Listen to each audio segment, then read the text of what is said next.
सिंध हुकूमत की कराची और हैदराबाद में बल्दियाती इंतखाबात में ताख़ीर की तमाम मनसूबाबंदियाँ नाकाम हो गयी। सिंध हाई कोर्ट ने कराची और हैदराबाद के बल्दियाती इंतखाबात में मुसलसल ताख़ीर से मुतालिक दायर दरख्वास्तों पर फैसला महफूज कर लिया। सूबाई इलेक्शन कमिश्नर, चीफ सेक्रेटरी और IG सिंध अदालत में पेश हुए। जमात इस्लामी की जानिब से हाफिज नईमुर रहमान, MKM रहनुमा वसीम अख्तर और ख्वाजा ज़हरुल हसन भी अदालत में पेश हुए। दौरान समाअत IG सिंध और रेंजर्स की रिपोर्ट अदालत में जमा करा दी गयी।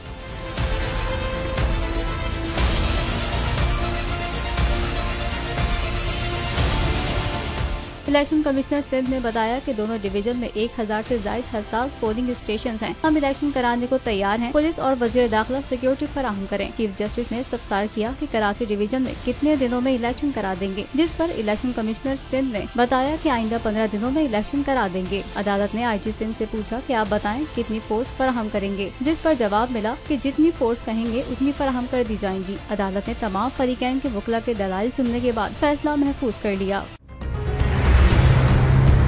कप्तान का हकीकी आजादी मार्च, बोल न्यूज की खुसूसी कवरेज। ये एक फैमिली मार्च है। हकीकी आजादी मार्च जो है GG रोड पर रवां दवा है। बोलने की हक और सच की बात। इमरान खान के कंटेनर के करीब फायरिंग का वाकया पेश आया। फायरिंग से जख्मी, अस्पताल मुंतकिल। कातिलाना हमले से किया पर्दा चाक। बोल हमेशा बना आवाम की आवाज। को वेलकम कहता हूं। आजादी मार्च के लिए बहुत अच्छी कवरेज की है। ये मार्च की जबरदस्त सब्सक्राइब करें और बेल दबाएं ताकि कोई खबर रह न जाए।